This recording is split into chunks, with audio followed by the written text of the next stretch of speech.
We have an update when it comes to Cody Rhodes' upcoming WWE return, post-WrestleMania plans for the American Nightmare, Stone Cold Steve Austin reportedly in fantastic shape ahead of his WrestleMania 38 confrontation with Kevin Owens, plus Gable Steveson wins his second NCAA Heavyweight Championship. He's been invited to Raw, but we might also know when he's going to be arriving in WWE for a WrestleMania debut. All this and more in today's WWE news.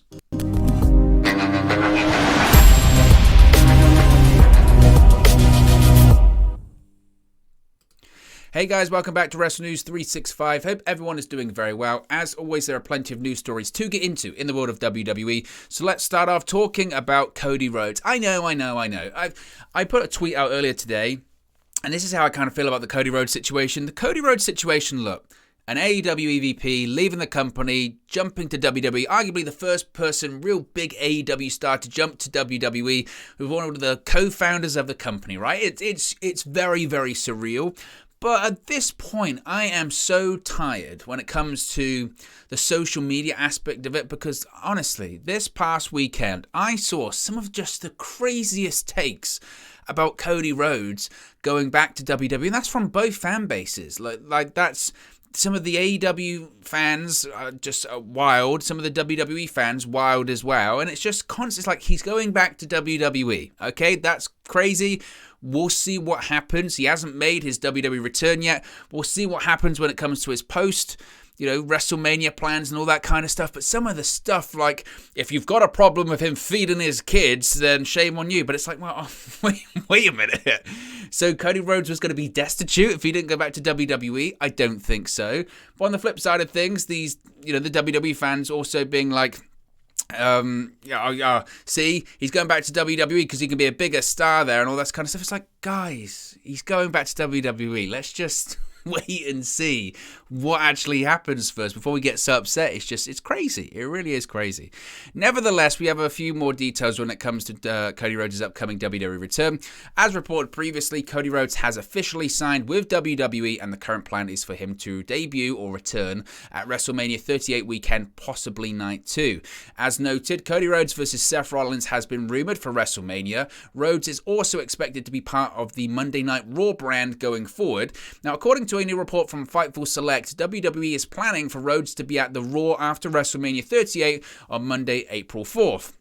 It was also noted in the report that WWE sources have indicated that there have been internal discussions about flying Cody Rhodes in privately to avoid the publicity of him popping up in the airport before WrestleMania, which, to be honest, as an update goes, it's like, well, obviously, let's be honest here, because if he were to debut, or return rather, at WrestleMania, probably night 2, I think is what people are saying now, and he's going to be part of the Raw brand moving forward, then of course he's going to be on the Raw after WrestleMania. Of course he's going to be on the Raw after WrestleMania. If anything, the way they should do it, in my opinion, is Rhodes won't be the feature attraction, of course, of Night 2, because that's the champion versus champion match. That's Roman Reigns versus Brock Lesnar.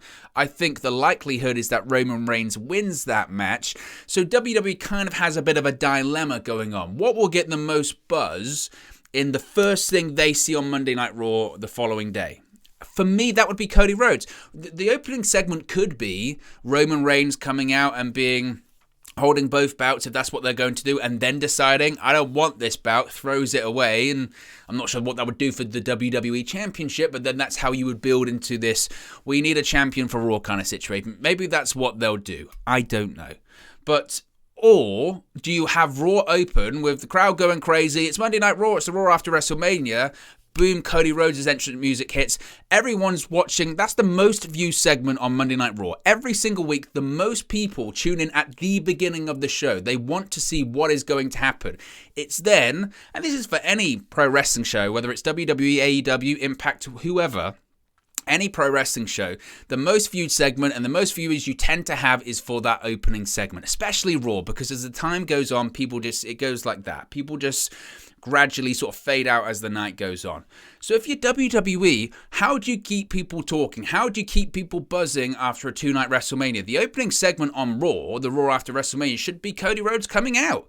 And that's what people are talking about. That's the opening segment. That's what gets people excited. So for me, the opening segment on the Raw after Mania, when they, pan to the crowd and everyone's cheering, all this kind of stuff, the first thing you hear and see after WrestleMania on Raw should be Cody Rhodes, because that's really where the buzz will be.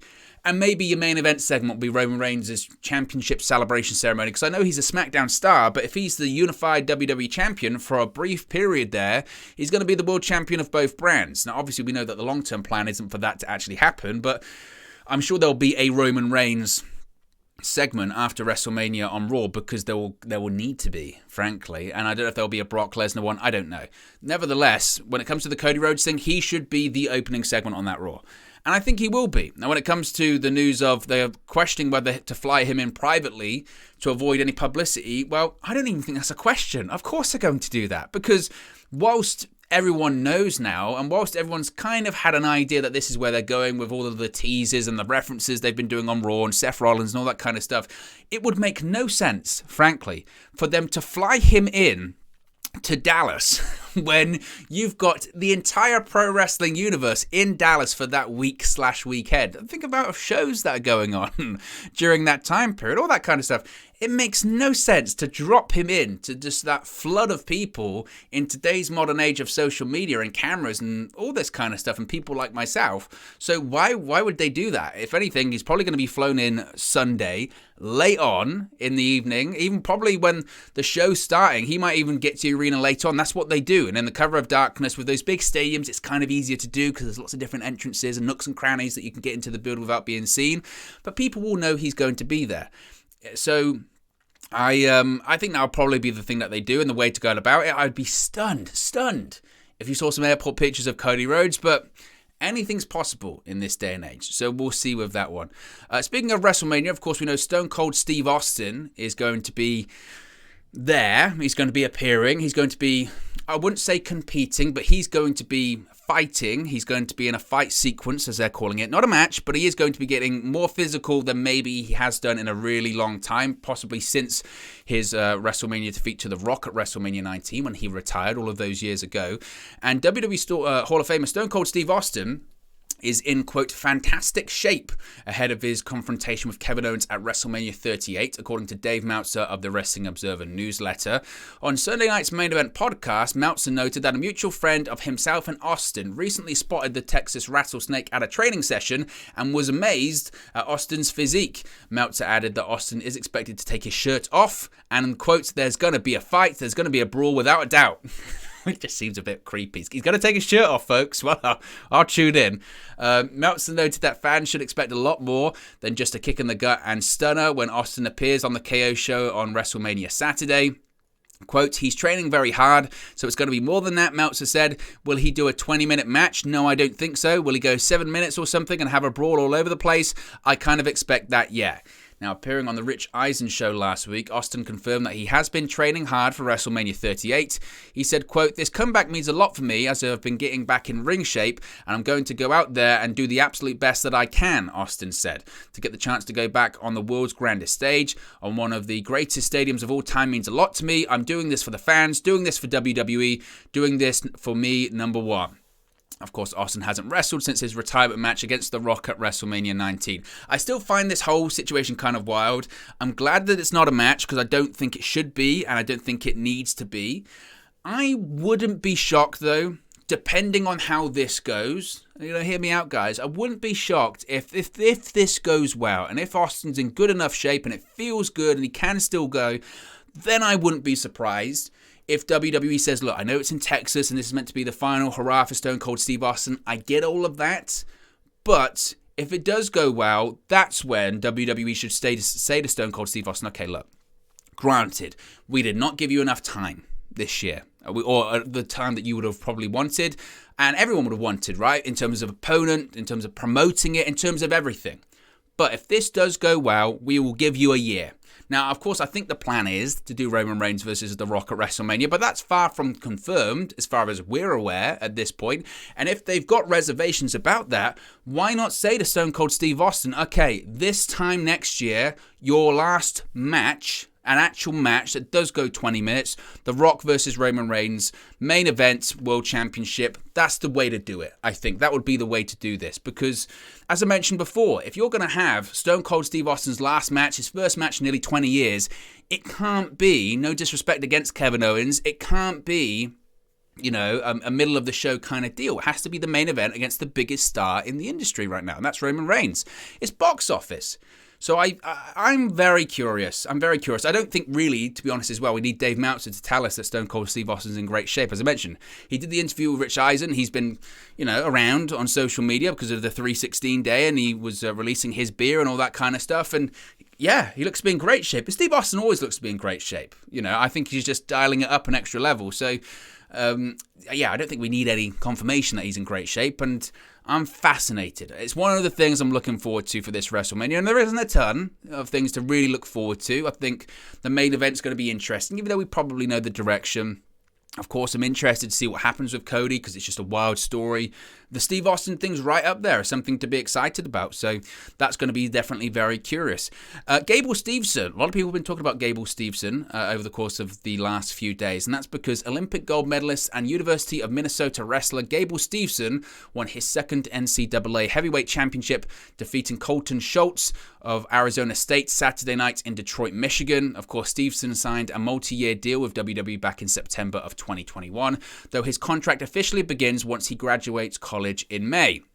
This is what WWE said in a statement after Stevenson's wins, quote, WWE's Gable Steveson successfully defended his NCAA championship Saturday night, defeating Arizona State's Colton Schultz 6-2 to win the tournament final in Detroit. The Olympic gold medalist has now won 2 NCAA national titles and 3 Big Ten championships as a member of the University of Minnesota Golden Gophers. Stevenson's joined the WWE roster in September 2021 in the first ever exclusive next in line agreement. Steveson would go on to be selected as a member of Raw in the 2021 WWE Draft.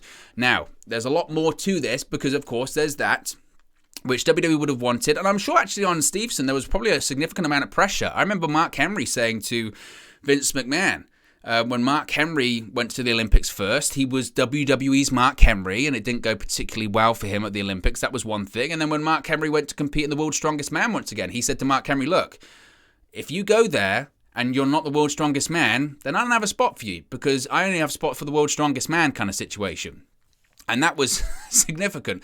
But of course it's significant because this basically marks the beginning of Gable Stevenson's WWE career now that his amateur wrestling career is over. One person who wants Stevenson to show up on WWE television again sooner rather than later is WWE announcer Corey Graves. He said, quote, congratulations, Gable Steveson, on an untouchable amateur career. Now, let's get that next chapter started. You busy Monday? So him saying, well, could he appear on Monday Night Raw this coming week? WWE did set up a remote training facility for Steveson near the University of Minnesota campus, where he works with WWE coaches when he has time outside of class. He also has access to the WWE Performance Center in Orlando, where his brother Bobby Stevenson, I'll tell you what, I'll get that wrong so many times. It feels right to say Stevenson, but it's Steveson, is training under his WWE contract. Reports from September also note that Stevenson's multi-year WWE talent contract will officially begin once he graduates college in May of this year, as I mentioned before.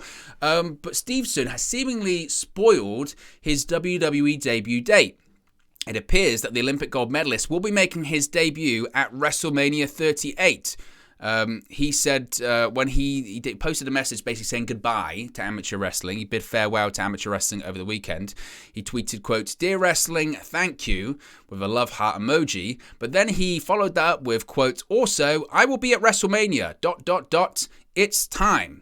Now, however, Steveson would quickly delete the tweet, presumably to keep his WrestleMania debut a surprise, but it's been out there. So what he's going to be doing at WrestleMania, we don't know. Now, last October, the Wrestling Observer newsletter reported that WWE had big plans for a WrestleMania 38 debut for Steveson.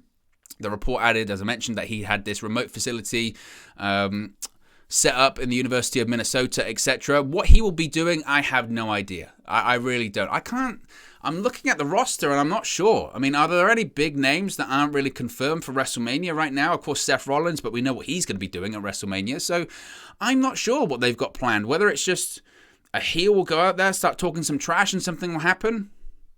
we'll have to see. We'll have to wait and see what happens there. But Steveson looks like he's going to be at WrestleMania, and then I guess he graduates in May, so one would assume he's probably going to be on Raw.